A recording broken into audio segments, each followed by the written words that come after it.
Yes. You're gorgeous. Hey, look, you're back on camera. Okay, we're back after I had to reset a couple things. Technical difficulties. I think some technical difficulties. Dog's all up in your business. She's like, hey, bitch. Like I said, she's trying to remind me who the star of the show really is. Essa, I need room. Over here, Pops. Give him some room.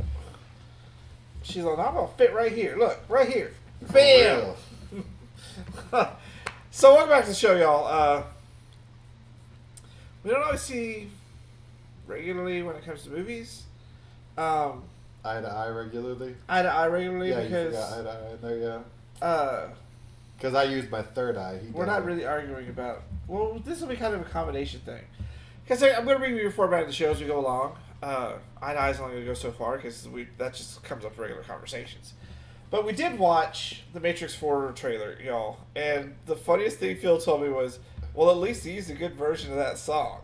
Yeah.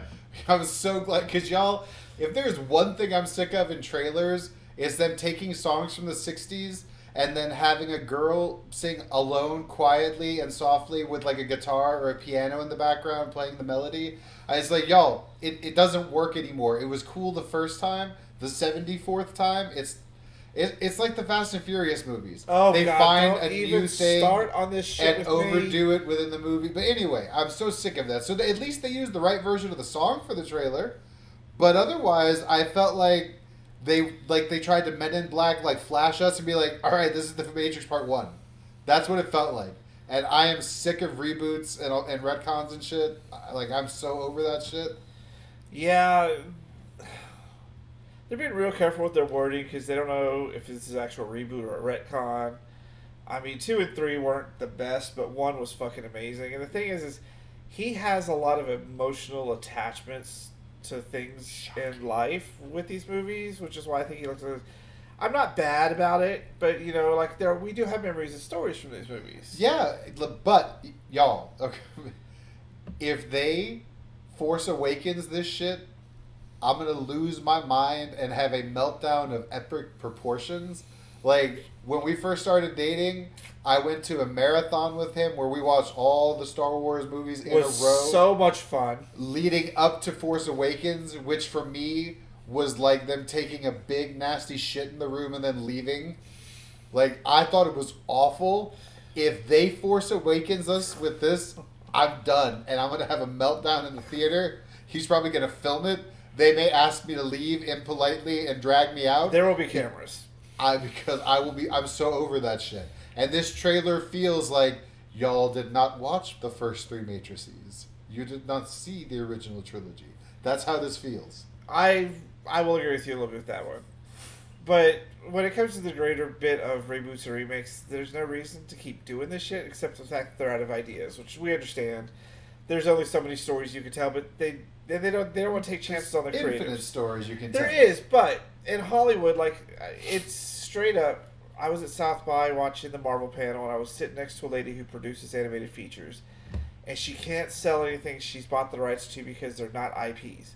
The first play things the studio asks you when you bring them something is, what IP is this based on? They don't want any, like, they... Which I'm also sick of. Which I love Blumhouse, because, like, make a film. Like, Freaky was awesome. All these films that Blumhouse is doing, they're like, make your film. Independent films are doing that. We get that in the independent scene, but in the blockbuster scene, it's getting really, really, really hard to do those things. And I have plenty of memories watching these movies, usually inappropriately military joke movies, like when we watched Saving Private Ryan with all the vets laughing because the dude couldn't find his arm on the beach. Or we were watching... Still too soon.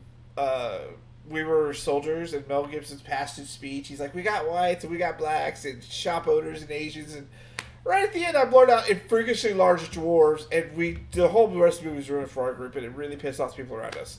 Maybe they're freakishly large dwarves and you upset them. Yeah, and like when Donnie Darko, just the weird quietness in the movie and people trying to figure out what the fuck they just watched. I watched that so I rented that movie the night before I had to have a set of tubes put in my ears, and I knew I wasn't going to sleep because I was all stressed out, and I watched it 3 times, and it never made sense. That movie didn't make sense for me for like 10 years. It took forever for it to finally sink in. But beyond that, I am okay with some reboots and remakes simply because there's a difference in the way they told stories today than back in the day. Because back in the day, people read books, people read magazines. You can see Starlog getting books that were adapted. People had already read the book, knew what to happen. They didn't need to waste screen time on that.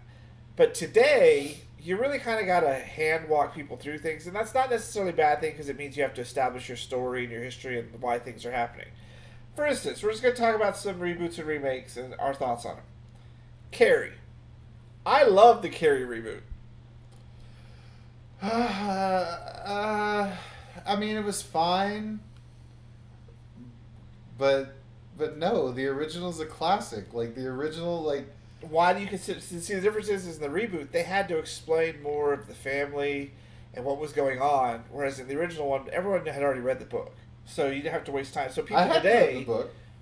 But between the book, the time it's been out, the lore, the interviews, you pieced it all together. Today, some things become classic, and they become part of like the you call it the lore, but it's not just lore like that. A few people, we all know everybody. They're all gonna laugh. Everybody knows the pig blood scene. Like we all know it. It's part of the greater consciousness. But there's a backstory to history to it, and sometimes that's cool, and sometimes these reboots take it too far with the backstory, and you know where I'm going. Like, I love me some Halloween, not the new reboot that they just did, because that, I don't even know what the hell Here's our problem was. with the one they released, 2 years ago? They retconned everything after 1. You should have kept Halloween 1 and 2 and continued from there. It didn't make any fucking sense. But beyond that, my issue with the reboot retcon was the Rob Zombie ones.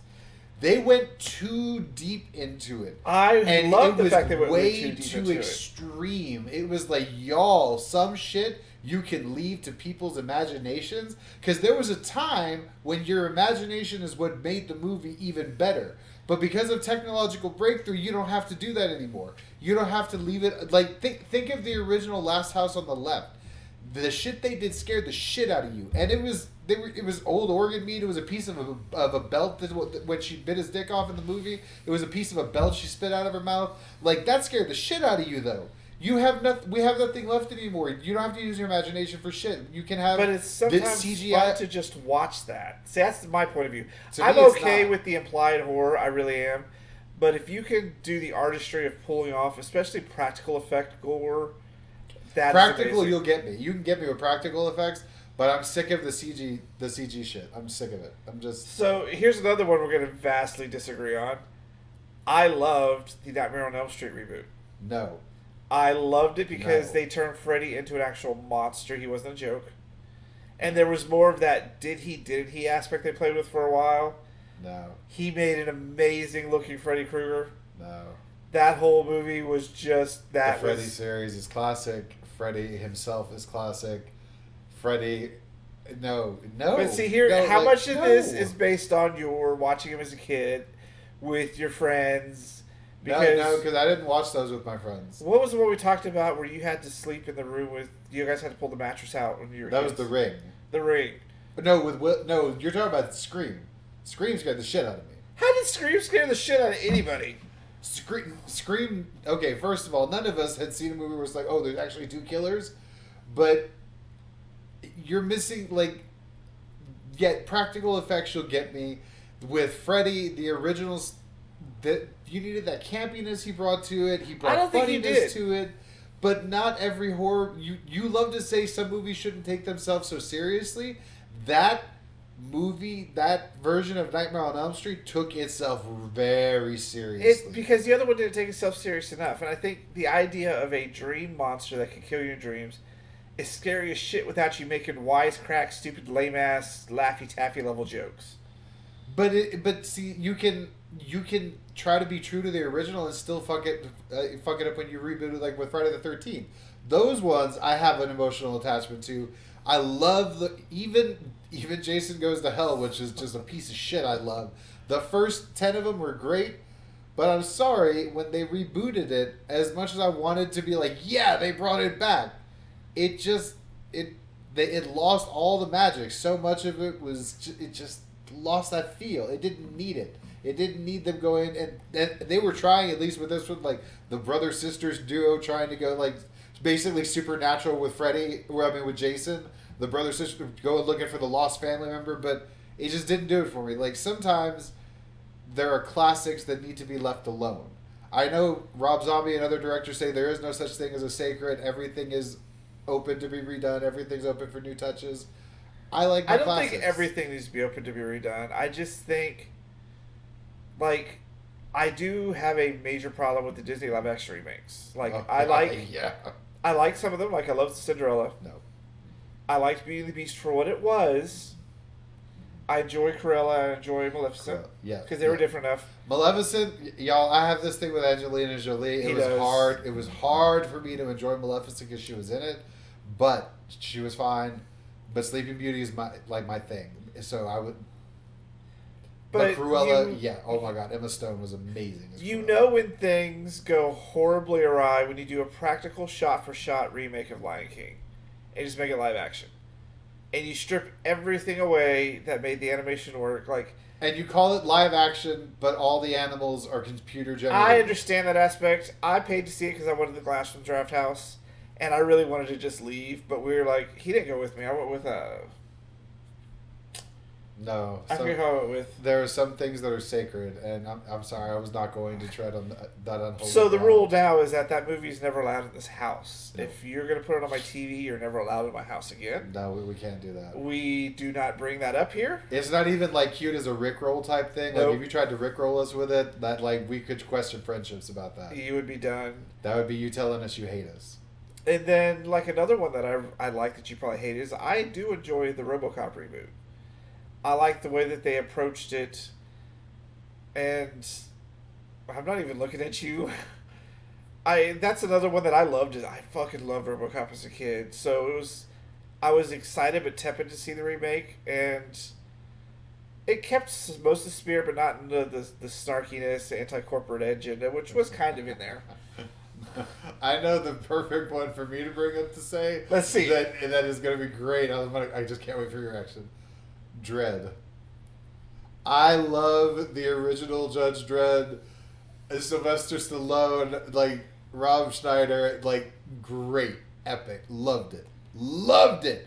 I hated the new one. I didn't get what they were going for. Because the new one's more dread than the original one? I'm sorry. The original one didn't take itself seriously. It was a fun movie.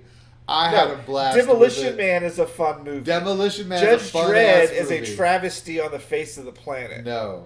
When you get Dredd with Carl Urban, that movie was badass.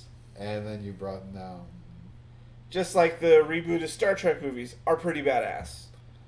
The first one was great. The second one was then they started going kind of weird. I don't think I even I fell asleep in the third one. I don't think I remember much about it. Probably 20 minutes into it, I was out. I don't remember the third one at all. Isn't that with the motorcycles and shit? There were motorcycles in it, yes. That's all he remembers. Motorcycles! There was them in there. That tells you how into that movie I was. So it's fun when we get these opportunities because he constantly finds these movies he loved as a kid. Overboard, which I 100% agree. The original one is great. Did not need to remake it. I watched the remake. It was awful. I did not. I will not. They're remaking Splash. Don't know why. Not and they're gender swapping it. Don't do this to me. The last they said was Channing Tatum was the merman. Which I'm going to say it because I'm the hater. Like I said, I'm a hater. I don't understand the draw to Channing Tatum. He is funny as hell, and I hope he never meets me and beats my ass for saying it. I just don't think he's I'm not gonna call him ugly, but I don't see why girls think he's the the hottest thing walking. He just looks like a normal guy with a great body. But okay. Anyway, back to your story. Best Channing Tatum role was in This Is the End. Yeah, God. That was the best. When I saw that, I was like, y'all, there is a fucked up sex tape of him somewhere where somebody was like, look, this can go public or you can appear at This Is the End. And he was like, yes, I will be the bottom bitch and This Is the End. I love that movie. Yes, that was I think I showed you that movie. Yes. It was a great movie. So, yeah, it seems when we want to go watch a bunch of these movies, he keeps pulling out these old movies that I've watched with him. And Fright Night. Original's a classic. I don't. Remake is good. You No. liked the remake. No, I will accept I finally the got remake. you to watch the remake. And I will accept it and not consider it garbage, but it's nothing compared to the original. The original is a classic. No, the remake was so Original's a much better. classic. Just film wise, actor wise. Like, I go back and watch some of these movies. I haven't watched it forever since kind of like Lost Boys. Oh, What I the love fuck Lost was up with Boys. that greased up sax on the beach scene? Like, I don't understand. Like, who thought this would be good? And that whole movie was made just for that one song. Yeah, because they dude. played the fuck out of it. But Gerard McMahon, dude, you make your nut off that song, and he Yes. did. I bet you he hasn't had to write another song the rest of his career. He probably have written a whole bunch, but that one song set him up for life. He was set up for life. And then, y'all, if you haven't heard the Marilyn Manson version he did for New Mutants, to me, that song by Gerard McMahon is one of the untouchables where like nobody should ever cover it, and Manson actually got it right and covered it and did it well. Just saying. And this also goes into music as well, when they want to keep covering songs. Like, I downloaded the Chromatica remix album.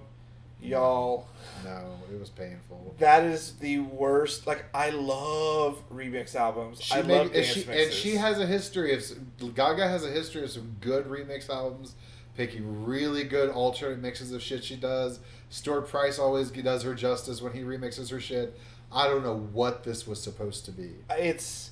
There's one of them where it like bleeps out words and there's dead air in it, and I'm like, the fuck is this? Like, I tried listening to it twice. I couldn't finish the second time. I was like, I gotta be done, y'all. This is bad. This is a whole level of bad. And didn't she call it Origins or something, like Origins of Chromatica? Because I think Chromatica is an amazing album on its own. I thought that was a bad title because like these can't be the origins, like because if this is what you build Chromatica on, like that they can't be true. That if so, like the castle is going to crumble because this is bullshit that you gave us. And then he found a remix from some song his brother was like, no, what was it? Oh, Twisted did Hungry Like the Wolf, and my brother, woo. To my brother, anything by Duran Duran is classic. So when he heard Twisted doing Hungry Like the Wolf, like I'm lucky he brought me home. He didn't kick me out of his car that night. He was not having it. That was garbage in his eyes.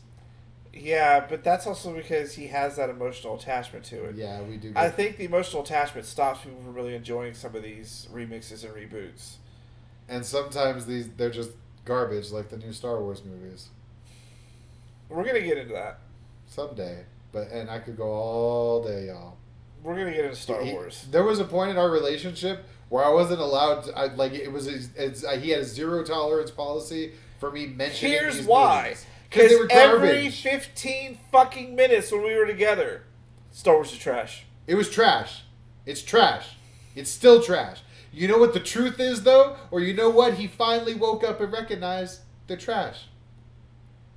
We got what we got as fans. I wish We got what we got better. when they gave us the Super Mario Brothers movie, too. Oh, God. We got what we got with that. We accepted that. Which I thought you liked that movie. No, I told you as a child I did, and as an adult it didn't translate to me. Have you watched it as an adult? Yes. I have seen it as an adult. I haven't. That's another one that I just can't bring myself to watch. And the more we accept, sometimes you cannot just say we got what we got and we have to accept it, or they'll continue to give you garbage and you'll keep accepting it.